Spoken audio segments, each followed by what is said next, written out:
All right, guys, I had no plans to make this video for you today, but I thought this would be a great opportunity to show you the great quality of these travel trailers, RVs, fifth wheels available to you today. And it's springtime, and I've got a leak issue, or at least a sealant issue, and I want to show you something. Brand new trailers, get on your roof, or have someone get on your roof to check this stuff out. Let me show you. So unfortunately, I am up on the roof and I noticed a little piece of the caulk around the shower area where I just saw a little area. I didn't like how the caulk just didn't seem like it was holding onto the edge. So I started down here in this corner here, and what did you know? Dude, there was no caulk attached to this entire shower cap here. This is unbelievable. So the good news is it's nice and bonded to the bottom side, but now I'm gonna clean off this whole surface. And unfortunately, I thought I had enough of the caulk here. I don't. All right, so I cleaned this thing all up, got everything dry, prepped the surfaces, that's the key, and put down our Dicor sealant. And I'm gonna now do another, after about an hour, I think I'm supposed to wait, I'll do another just to make sure it's all sealed up. I've already pulled off the inner liner to make sure everything's fine inside. Just made this look a little bit nicer up here, but this is the fun of ownership of these trailers. All right, guys, it's that time of the year. You're about to get into camping season. Let's go over some really important maintenance items that can help your trailer last a lot longer. This is for travel trailers, fifth wheels, toy haulers, doesn't matter. You can use this for everything. This trailer is only a few years old, but I'm going to show you a few issues we found, and it's important to catch this early before you have major problems.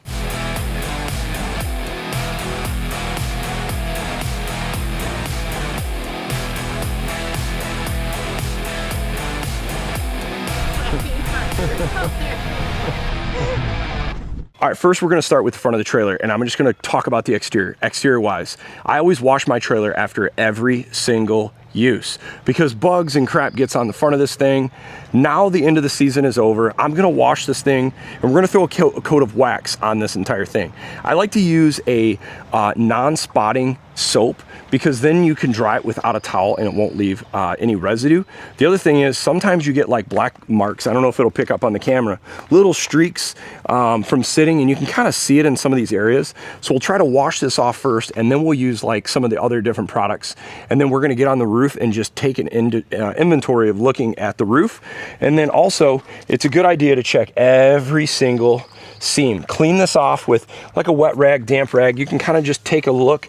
This is new. Last year we put a new hot water tank. It failed actually under warranty, but I actually ended up doing the install. It's an on-demand system. But go along and look and make sure all of these seals, especially these front ones, because this is the area that's going to get blasted when you go down the road.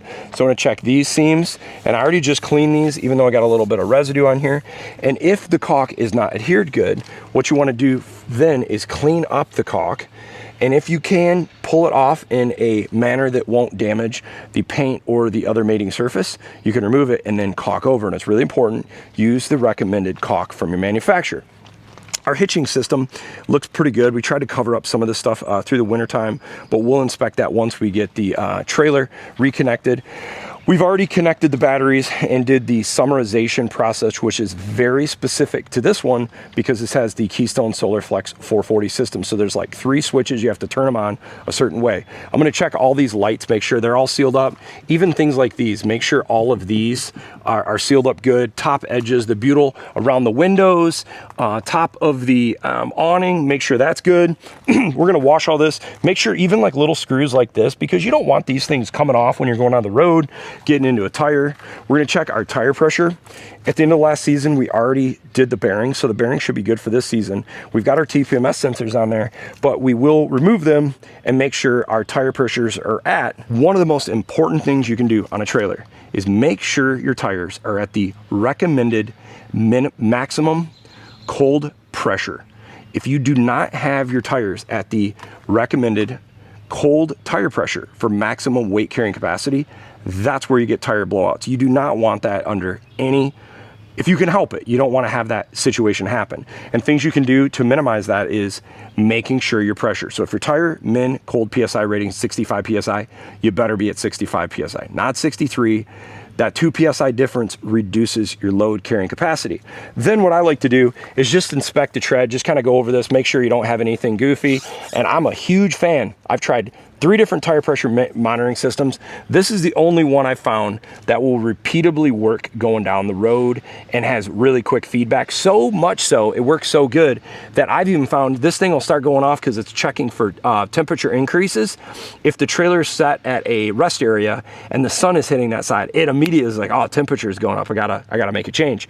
And so that's something you want to do. We'll also inspect and make sure our brakes are in adjustment. You can jack these up and check your adjuster on the back. Check all your suspension components. If they are greasable, check each of your leaf hangers and just check that. Make sure none of your wiring or any issues around your axles. And some of the other things we like to do in the off season is we always put some critter bait down there. So try to minimize the chance of stuff getting up in there. And while I'm in here, I'm just inspecting and making sure nothing's gotten up in here. Here's another thing. These steps, they do need some maintenance. Sometimes I don't know if it's grease. I got to remember what Keystone told me to use, or WD-40, but you want to kind of maintain these hinge system or otherwise it won't work correctly. Once you're connected to the vehicle, make sure all of your lighting is working correctly. The other big thing before we get into our project of talking about a roof issue is once you've cleaned the trailer, once you've sealed it, and everything is in good shape there, and your tires are good, and your brakes are good, and your wiring's working correctly, what I like to do is like try to sanitize your water system, your fresh water tank, all your water lines. There's different methods to go about doing this. Google search it, YouTube search. But you want to sanitize your water lines and clean them out, make sure everything is working correctly before your season starts, because there's nothing that sucks more of getting to a camping trip you planned 6 months in advance and you've got trailer issues. Ask me how I know. I've been there so many times. So if I can help you guys, I'll do that. Now, I'm gonna get up on the roof here. If you don't feel comfortable getting on the roof, have someone get on the roof for you. And I'm gonna show you what we can look at here up on the roof. Okay, so we've already gotten up here and already made a repair this year. And I'm gonna kind of show you guys what this repair looked like. But basically, there was an issue where the sealant around the skylight was not adhered to this. And if we wouldn't have addressed this quick enough, we probably could have had some water damage issues. So the trailer we have here, I learned something actually from Keystone customer service because we had a little bit of an issue trying to get an inner the inner dome trim piece because it was cracked from when we got it. I just didn't think it was that big of a deal, but during this repair, it cracked and got worse.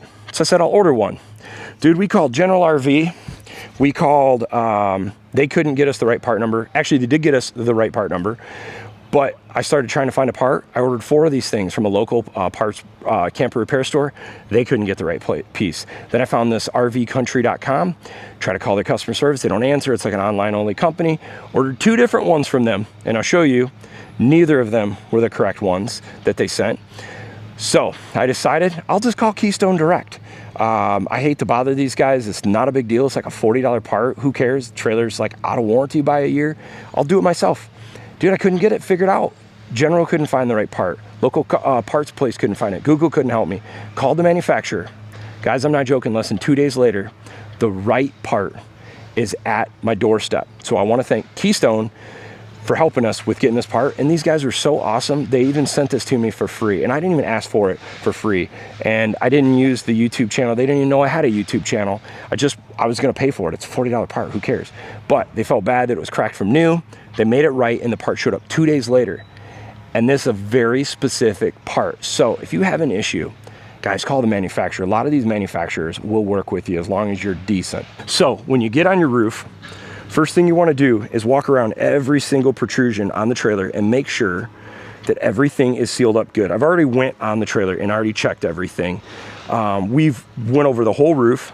I'll probably clean this roof. This roof, I think, is called like Armor something. It's Armor Pro, or I forgot the name of it, but it's a specific rubber material, and you actually have to use their specific sealant or you won't get a good adhesion and keep your warranty on your trailer. So keep that in mind, because there are specific sealants you're supposed to use. And so we're gonna clean all the gutters off the top, because we got a bunch of needles, and even though I just cleaned this roof off, you can kind of see we still got crap up here. So we'll make sure we get this all cleaned off here again, and I'll show you this repair inside the piece we have to change. We just cleaned off the roof, kind of got it set up good for the season. And this is where, you know, depending on the manufacturer and the recommendation, follow whatever they tell you. And in full fairness, call the manufacturer, not even where you bought it from, because I've gotten different stories.